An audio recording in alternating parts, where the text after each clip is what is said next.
The vocabulary seems universal. Almost all dumpers and dumpees use the same words.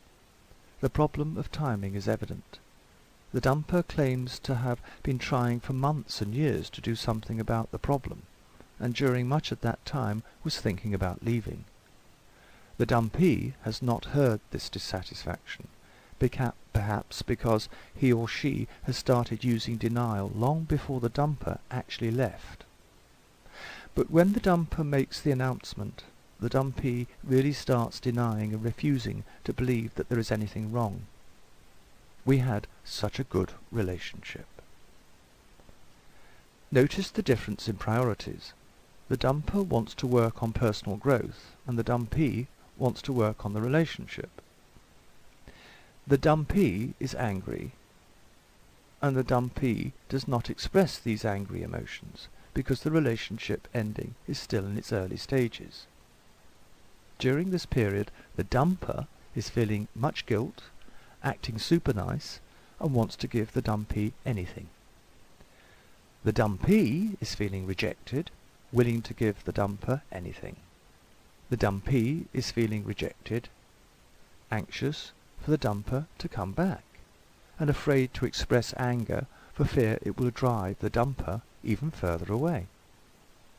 Eventually, anger replaces the feeling of guilt in the dumper and the feelings of rejection in the dumpee, and at this stage the relationship ending period, which we call the honeymoon period, is over. This phase often begins around 3 months after separation, but the timing may vary. Good court settlements are often negotiated because dumpers feel so guilty they will give up everything, while dumpees will settle for anything in the hope of getting the dumper back.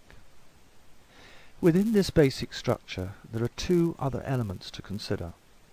The good dumper is a person who has tried to work on the relationship in order to make it last.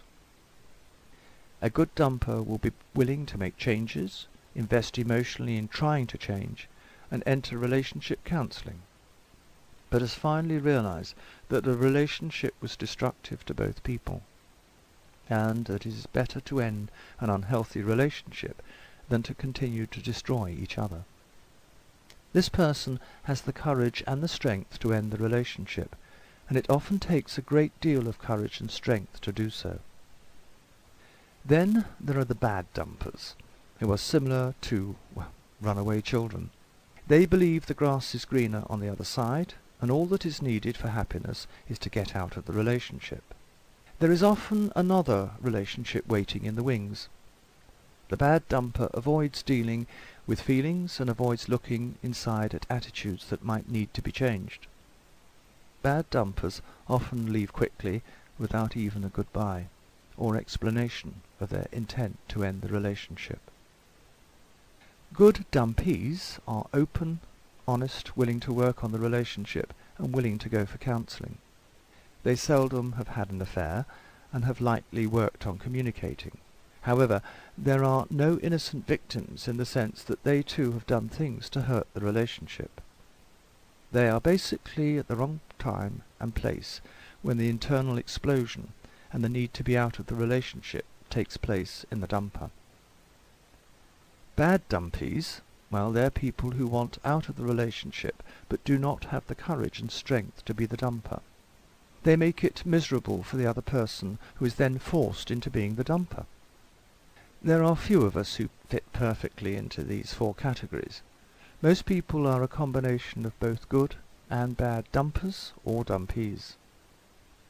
Another important series of elements in the dumper-dumpee relationship is the pain cycle.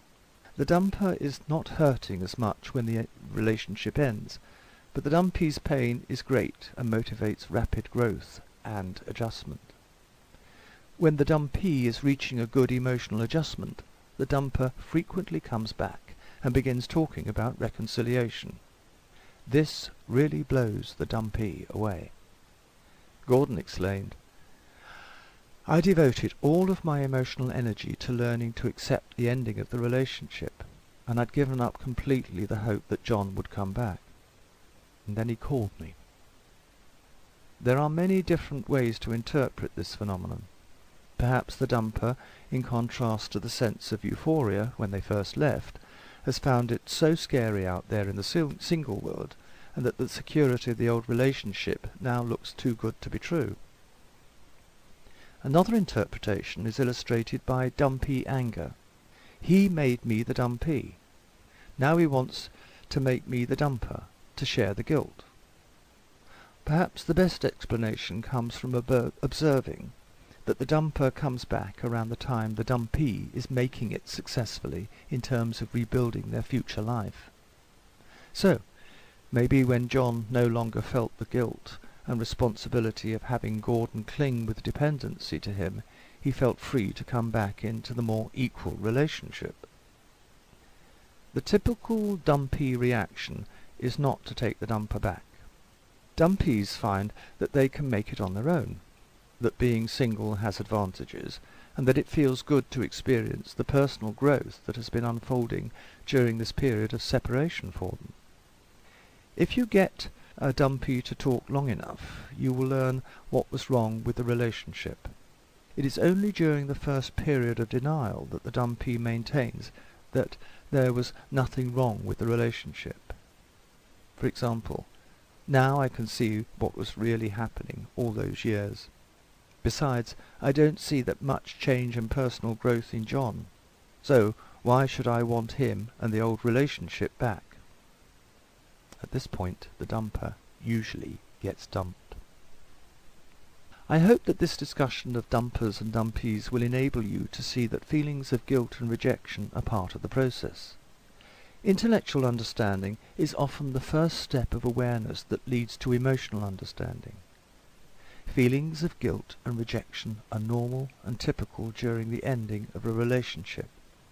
In fact, you may have been experiencing these feelings before. But the ending of a relationship tends to magnify and emphasize feelings, so you can be more aware of them, and thereby learn to deal with them more effectively. Take some time now to consider the different perspectives partners get of what happened during the ending of the relationship. Our checklist, before we actually begin our next one-on-one session, is as follows. 1. I am no longer overwhelmed by feelings of guilt and/or rejection. 2. I can accept that I was either a dumper or a dumpee, or that we made a mutual decision to end the relationship. 3. I can now accept that being a dumper may not necessarily mean I should now remain feeling guilty. 4.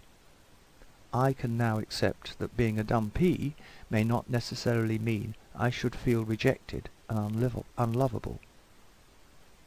5. I am aware of the difference in feelings and behaviour between dumpers and dumpees. 6. I realise that both dumpers and dumpees feel emotional pain, even though it may differ in both timing and intensity. 7. I understand that in some areas I was a dumper, and in other areas I was a dumpee, since this is typical of most relationships.